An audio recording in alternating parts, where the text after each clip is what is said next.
Hello YouTube, welcome to a new video. So today I've got for you a little update on my previous build, and I'm gonna start with the items because that's the biggest change I did, and I must say the build is completely different. The only thing that remained mostly the same is my skill tree. So let's start off with my items. I think I had this one before, but before this was my main weapon. Now it's my weapon swap weapon, and yeah, so this is my weapon. Basically, my rare gear is just life resist and attributes.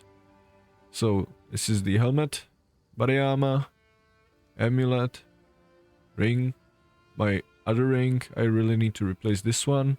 This is my worst item now. This belt, boots. Yeah, maybe I need to replace boots too, but I can use them at least for right now. I don't really need those resists. I'm gonna give you my character overview so you can see my resists. And the most important thing are these gloves. And I'm gonna tell you why I'm using them. Because this is my weapon swap, this is my clear setup, and this is my single target setup. I'm doing dual wielding two-handers, and I'm using this right here. And the important line here is always deals critical hits against heavy stunned enemies. So the build is built around building heavy stun on enemies and as fast as I can, and then all my hits are basically critical strikes. So I've got 300 on these gloves, and that's it. The combo, I'm quite sure it works, because as you would think, wait, you're dual wielding, wouldn't just the Terrapina weapon do the critical damage and your other weapon wouldn't do critical damage? Well, yes, but I'm gonna show you a screenshot of official PoE wiki explanation for dual wielding. So there you have the explanation. As you can see, it's official PoE2 wiki, and the explanation for dual wield is, well, the most important line here is this thing right here. If both weapons can be used by a skill, the hand used may alternate, or both hands may be used for a combined single target damage hit. In the case that both hands are used simultaneously, each hand rolls separately and combines their damage into single hit at the end of calculations, but only one hand needs to be critical strike for the entire hit to be considered a critical strike. So that means if you crit with just one weapon, then your whole hit is considered as a critical strike, and then you benefit from the crit strike bonus for both your weapons. So I can have this low DPS weapon just used basically as a stat stick, and then have my big weapon. Now, don't get me wrong, this is not a big weapon, this is pretty bad weapon. I need to replace this one too, but I'm constantly running out of currency. But the point is, you have this weapon as a stat stick, and this is your damage dealer. And on a perfect strike and hammer of the gods against heavy stunned enemies, you crit with the skill. I mean, you crit with the weapon, but the damage from both weapons is considered at critical strike. So you get to benefit from the 200 bonus crit strike damage, what should be 300 bonus. So when they fix this item, the damage would be even higher. Yeah, so that's the main reason I'm using this setup.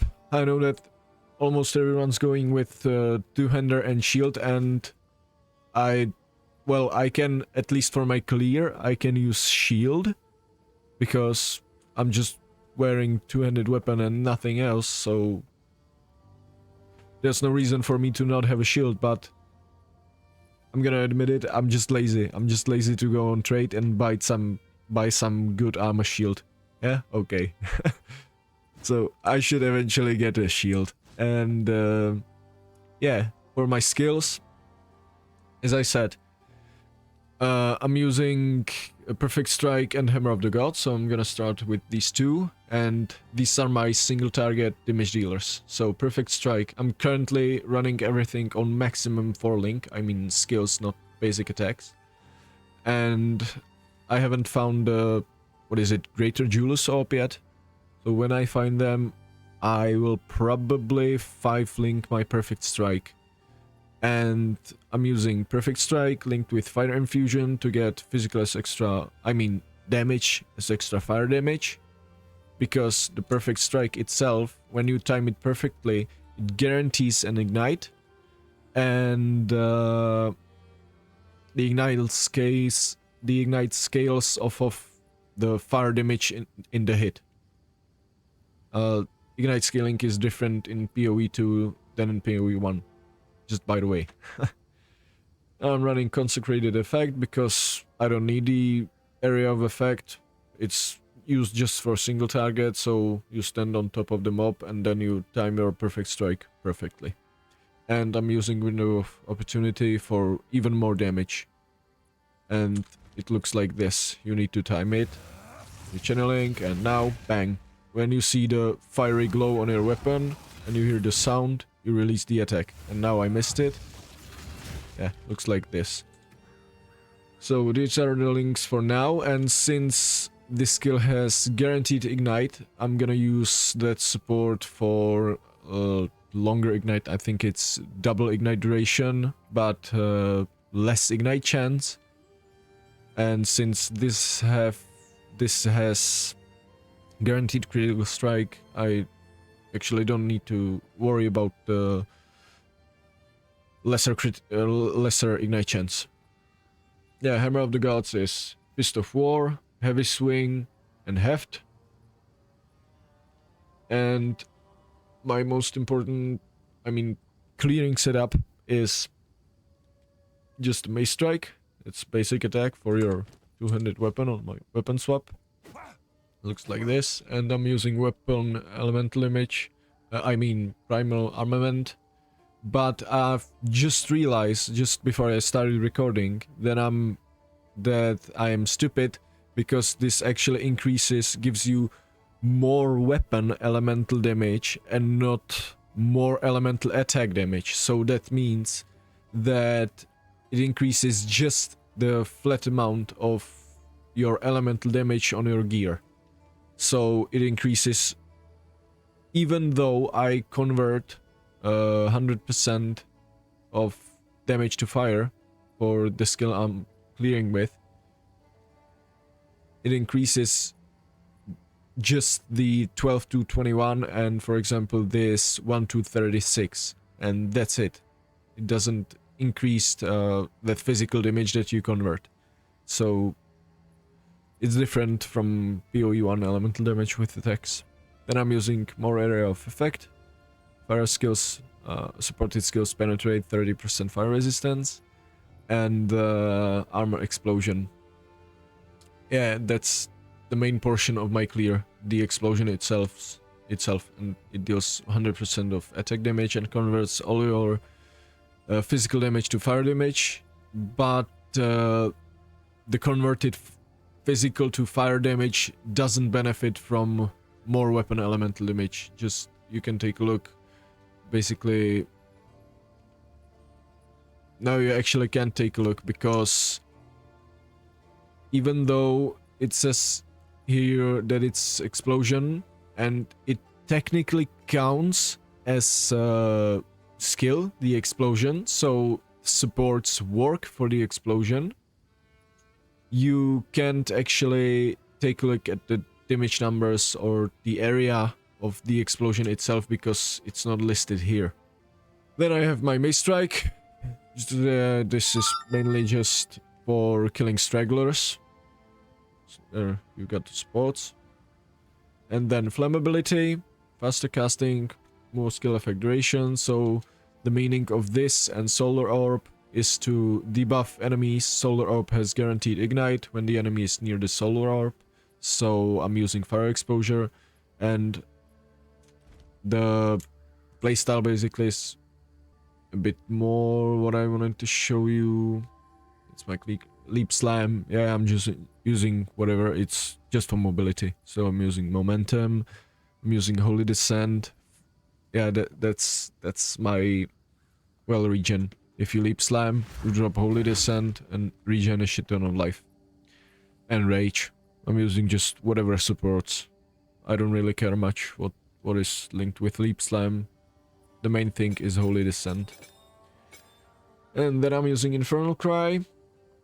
I'm using this spot, this one, and this one, but as of now, I don't have much of a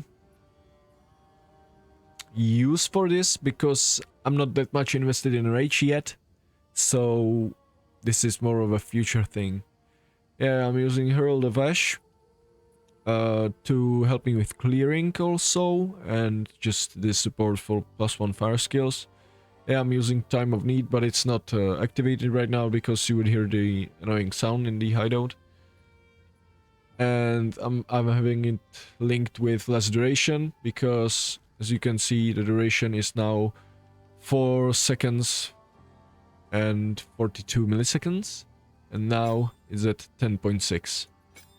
Yeah, so this means that you get the heal more often and remove fail ones. I'm using with Vitality and Cannibalism. I mean, I just wanted to say that Cannibalism support is amazing and feels amazing. I took it when I started mapping and I felt immediate difference. The build felt much tankier in maps, and that was probably my weakest point, the maps itself. And I was surrounded by enemies, and as soon as I took this support, it was much better. And then I'm using Overwhelming Presence for reduced stun threshold. Yeah, that means just easier time doing heavy stuns with precision, but I actually don't need precision right now because I have too much accuracy. That's it for the skills. And now the last thing, passive skill tree. Well, the most important changes I would say are the ascendancy changes, because I respect that from Aftershocks and went for the effect of small passives, and this node is quite powerful, but well, I don't know about this one. This, well, nice to have, but on ascendancy I don't think it's that good. And then once I finished my third lap, I went for crushing blows so I can do my heavy stun explosion more reliably. Well, start is still the same, more of a defense start, and I went for this to get physical as extra fire for my perfect strike, because the ignite portion from perfect strike benefits only from your fire damage, so getting more fire damage is always good for your ignite. Yeah, the two-handers, yeah, as I said, this portion of the skill tree is remained the same. The most important thing is this, lucky damage against heavy stunned. I went for Giant's Blood and took this wheel because I needed the strength, and well, yeah, it's sort of a full of heavy stun build. Yeah, one more thing that is quite important is I'm no longer using the fully break armor on heavy stun gem. As you can see, I'm not having it in my clear. This is the explosion gem. And I still explode enemies. And I do it by, with this note right here, break 50% armor on heavy stunning an enemy. And then you need to take 100% increased armor break. So are breaking 100% of enemy's armor. My increased armor break is right here. There's 30%, another 30, so that's 60. I think 25. Yeah, 25 right here. That's 85. And the last 15 I needed is in this jewel, break increased armor. So now when I heavy stun an enemy, I fully break enemy's armor, always, and I don't need to use any gems. Any gem for armor break. Yeah, these are the most important changes, I would say. Yeah, this thing right here, I'm not sure if it's worth it, because I haven't looked at the damage calculation in Path of Exile 2 yet. If there is an explanation or calculation. Because if the damage is registered basically after you've heavy stunned them and inflicted all exposures or armor breaks, it's worth to take, because it would mean that mobs or enemies you hit also get fire exposure because they were heavy stunned, and then that would mean it would increase your explosion damage, because your explosion is pure fire damage, and this gives, the fire exposure gives 20% less fire resistance. Yeah, 20%. Okay, so there you have it. That's skill tree. Pretty basic. I think I'm gonna do some changes to the skill tree, but I'm not sure where yet. And I'm planning to go right down here for the area and increased armor break duration, maybe even. But I don't really need the increased duration. But this node, break 15% increased armor, that would mean that I don't need to have armor break on my jewel. Yeah, and then I will go right here, I think. These are actually quite nice, because it would reduce the requirements of your 200 weapons, so I can actually make upgrades to my weapons, because now I'm at 434 strength, and my weapon requires, like, yeah, what is it? 426. So I really cannot upgrade my weapon currently. But I think with this and these 3 nodes, I will be able to do so. And that's why I need to respec some points, because the highest tier map I've did was 6, I think. And yeah, it went pretty smooth, pretty okay, I must say. I was quite surprised how well it went, how good the damage was. But I'm not gonna lie, the clearing part of this build, it was quite bad, because the explosion itself, if you read it, that's basically all of my clear, and it does only 100% of your attack damage. So this is quite low. For example, the unchanneled part of Perfect Strike does 257, just to compare. And I think you'll need to scale a lot of AoE and a lot of raw damage to actually make use of these explosions in high tier maps. As I said, I haven't yet completed high tier maps. Maybe when I upgrade my weapon, it'll just be good. Maybe in the next video will be... It will be either build update for this one, or it will be a fresh character. We shall see. We shall see how I decide. For now, Exiles, thank you very much for watching. See you next time. Bye bye.